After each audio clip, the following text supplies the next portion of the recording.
أعوذ بالله من الشيطان الرجيم.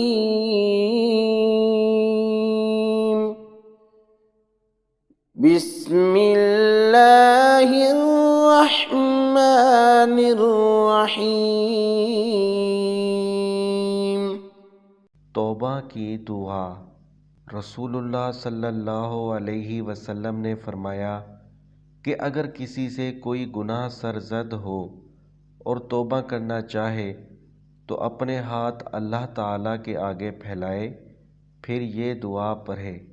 اللهم إني أتوب إليك منها لا أرجع إليه أبدا. اللهم إني أتوب إليك منها لا أرجع إليه أبدا.